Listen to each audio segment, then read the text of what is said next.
we'll start in just 30 seconds or so. I see a bunch of people running out here, and give them an opportunity to get in here. Hey, buddy. Hey, did you get your award? What was the award? Huh? Yeah, this is the press conference. What? Hey, TK, you on your? Let's get your award now. I was going to say, I want to make sure there's a lot of people listening. Yeah. Everyone, this is Tommy Kendall. He's here today for an award for something, for his accomplishments in the 60s. And why don't we go ahead and get started with that before it gets spun any further out of control. First and foremost, Brian, certainly great to see you here at the track. I want to let you know our thoughts and prayers have remained with you since we found out that on Friday that you wouldn't be racing this weekend. I think most people want to know first of all, how you feeling? How you doing? It's great to see you here at the track, but we want to hear from you. How are you? Well, I'm here. I'm fine. It's been a tough weekend, frustrating. Probably as much or more, kind of on the emotional side this past week than on the physical side. The physical side for sure was a concern, which is what led me to go to the hospital. So this past week I had two great media opportunities. I got to spend the day with Mr. Arnold Palmer and Kevin Nealon, promoting the Arnold Palmer Invitational on Wednesday morning, and then Wednesday afternoon we flew from Orlando from there to New Orleans for the Aaron's Managers Meeting conference, which was a great conference. Those guys are. That whole group is really unbelievable in how they treat their people, and it's always fun to be at the managers meeting conferences. And then Thursday morning we flew to L.A. On the flight back from L.A. I had a little bit of kind of pain in my chest, when I was taking deep breaths, and I spent half the flight trying to convince myself that I bumped into something somewhere along the way. But I think deep down I kind of had an idea what it was. Unfortunately, I knew what that feeling was, and that kind of sharp pain on and off when you take deep breaths. And we landed in L.A. and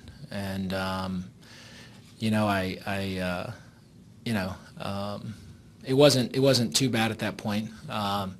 So I probably didn't do the smartest thing, but I went to the hotel to check in because I was still trying to convince myself that it was something else, and sit there for a few minutes and kind of pace in the room with Sarah, and was trying to figure out if I could turn my chest pain into something that it wasn't, and finally, as Sarah became more and more worried, I was like, okay, that's enough. And I just said, I told her, I said, if I go to the hospital, I'll say I'm not racing this weekend. And, she was very sweet and encouraging. She was like, well, you don't know that yet. Let's just go get it checked out. And I was like, yeah, I know. And, so we got in the car and went to the hospital, and, I walked in and told them exactly what to look for and where to look, and,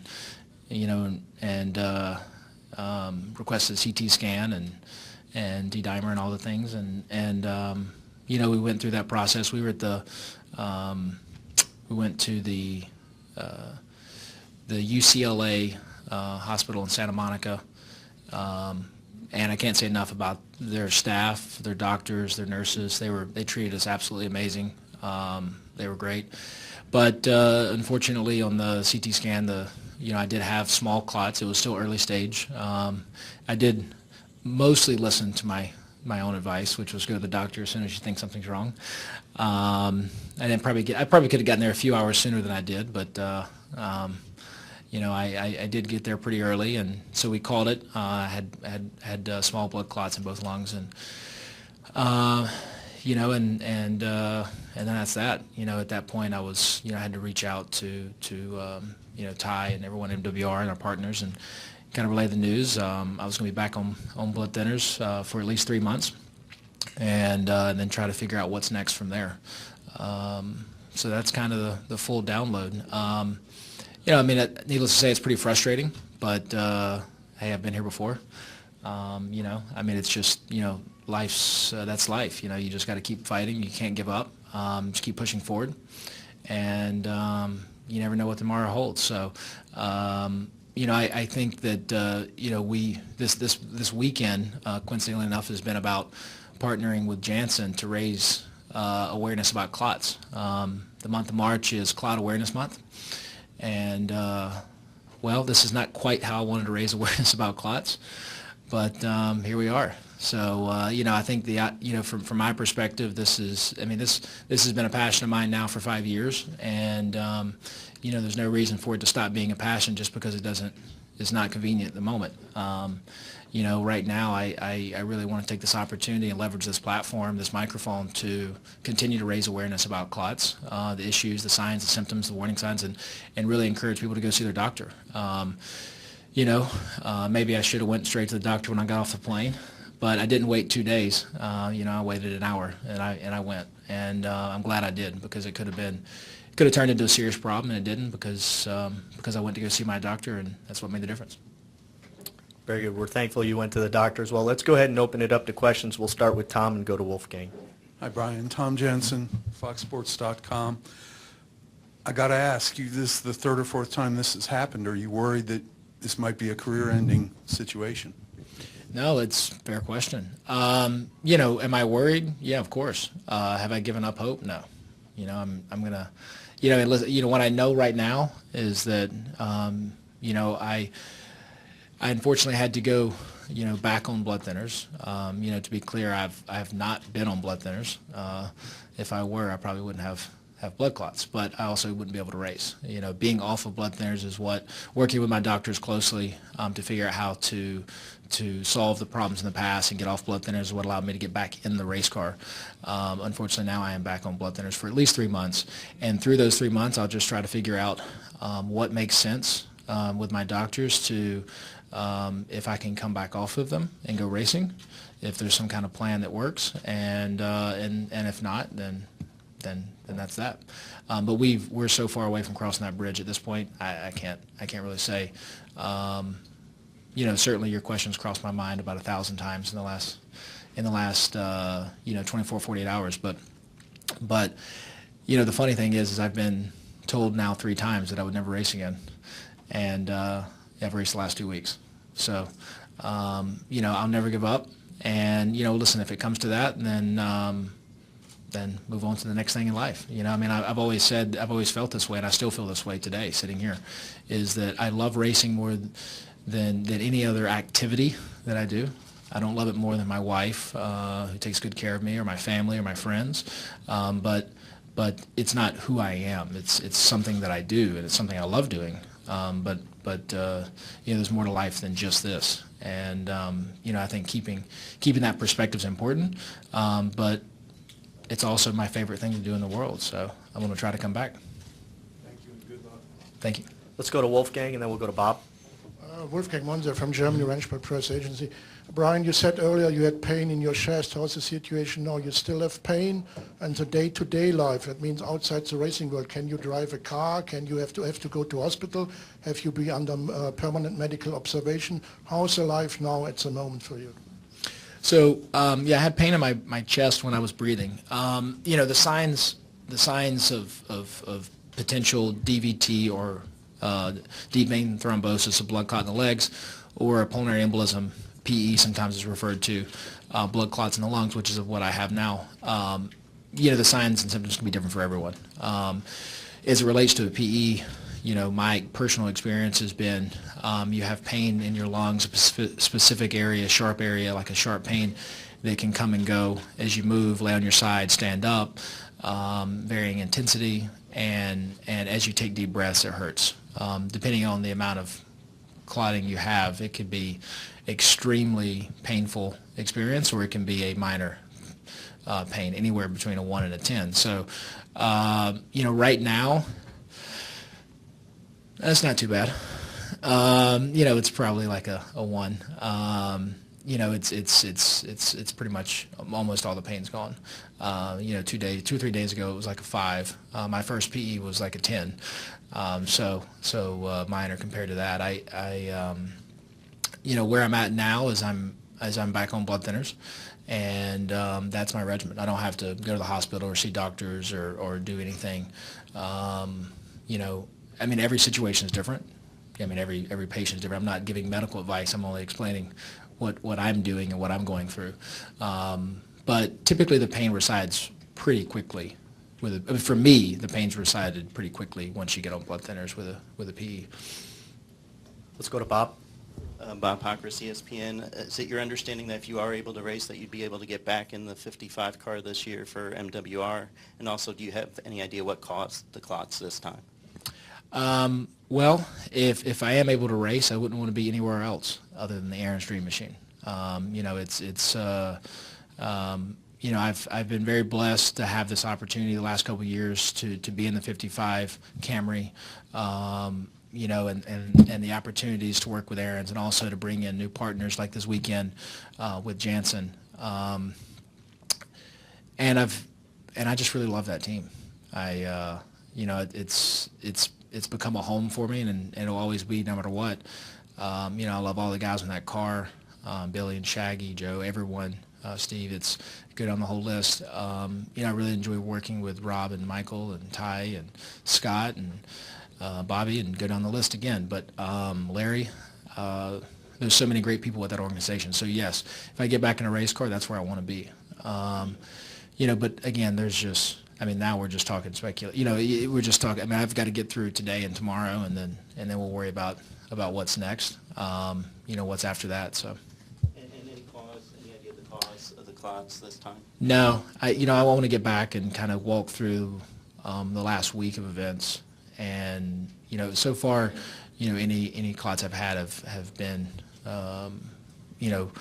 provoked by some particular event. I haven't had a chance to meet with my doctors, like with the hematologist. I was at the hospital, but I haven't had a chance to meet with the hematologist to kind of go through kind of the week's events and things that happened and how they could have potentially affected that.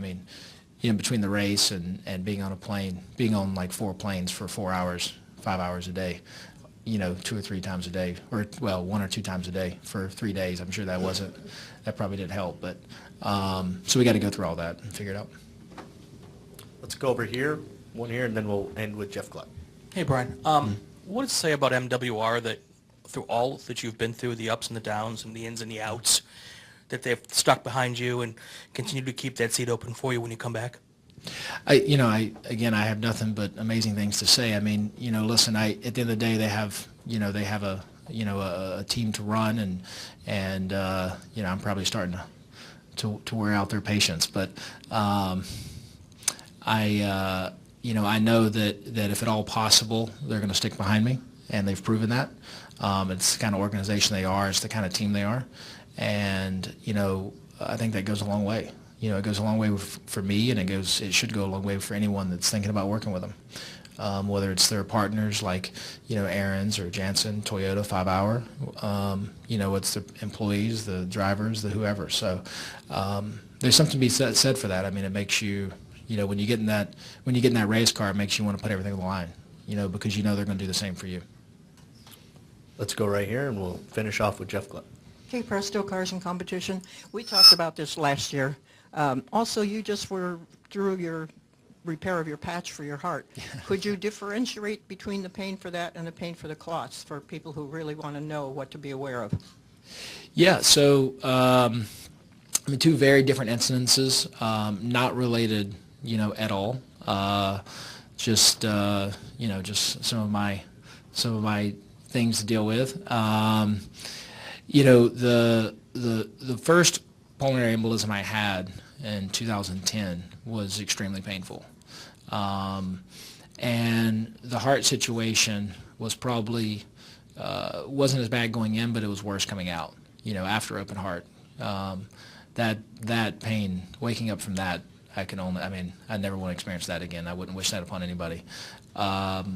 This particular incident a few days ago was probably like a 4 or 5 on a 1 to 10. It was, I mean, because I called it early, because I kind of listened to my body, and I went to the hospital. If I had waited, it would have continued to get worse, and it would have went from a 5 to a 7 to a 10, and kind of gone on up. But I called it pretty early, so it wasn't too bad. Well, thank you very much. And we'll finish off with Jeff Gluck. Jeff Gluck from USA Today. I think fans don't totally understand what the blood thinners mean or what the medication process is. And you're advertising for Xarelto. Can you say you were not on Xarelto? You have been on for some time. Is that correct? Yes. Yeah, that is correct. So I was not on any blood thinner. I was not on Xarelto. I've had the opportunity to work with them to raise awareness, about the issues of clotting. It's kind of what the campaign this weekend, like you said, was about. The Drive for Clots. .com. The month of March is also clot awareness. On a brighter note, I got an opportunity to meet Arnold Palmer and Kevin Nealon. That was pretty awesome. We shot a commercial in January, and it's airing right now. You may have seen because they put it everywhere, and it lasts for 2 minutes. That was really fun. It was an honor to meet those guys and spend time with them. Both Kevin and Arnold, just great. Listen, I've always admired Kevin in a lot of ways, and I love his movies and his comedy. But Arnold Palmer is just a legend. It was so weird. When we first met Arnold, Kevin and I both had something for him to sign. I don't think I've ever asked for an autograph, in my life. No, that's actually not true. When I was a kid, I got Richard Petty and Dale Earnhardt's autograph, and then I thought there was a few guys I wanted to ask for an autograph when I first started racing in NASCAR, but I thought it was kind of weird since I was actually racing with them, so I didn't. But Arnold Palmer is the other one, and it was pretty cool. So, I'm kind of jumping around a little bit. My thoughts are kind of scattered right now, as you can imagine. But then, I absolutely have not been on a blood thinner for a PE or DBT since the end of 2013, which is what the commercial's about. That's the story I'm telling in that commercial. So I am back on a blood thinner, and to your question, I am on Xarelto. It's what my doctors recommended. It's what working with them, what they wanted me on, and which works out great because it's what I wanted to be on. But when it comes to clotting, when it comes to blood thinners, again, I just keep repeating the message. If you think something's wrong, go see a doctor and listen to your doctors. You have to work with your doctor what's right for you. I can tell you my story. I can tell you my symptoms, my signs. I can tell you what I did, and what I'm doing now. But each person needs to find their own, what's right for them, and work with their doctor on that. Well, Brian, our thoughts remain with you and Sarah. It's good to see you smiling up here. It really is, and we appreciate you joining us this morning on a race day. And best of luck to you as you continue through this journey. Yeah, thank you very much. Thank you all for all the support, seriously, through all of it. Whatever happens next, I couldn't have been happier to be in that car for the last 2 weeks. Coming back from the heart surgery was from all of it was a huge accomplishment, and I couldn't have done it without support of my family and my friends, my wife, my partners, Aaron's Toyota, Jansen, MWR, and I'm very thankful for that. By no means have I given up. To kind of reiterate some of the things we've discussed, I don't know what's next. I know I'm going to be on blood thinners for the next 3 months, and then after that, I'm going to do all I can to get back in a race car. But what's next is next, and we'll cross that bridge when we get there. But no matter what, I appreciate the support. The support in the NASCAR community has been amazing every time, every step of the way, as I expected it to be, from the fans to the media to the people in the garage. So thank you for all that. Thank you.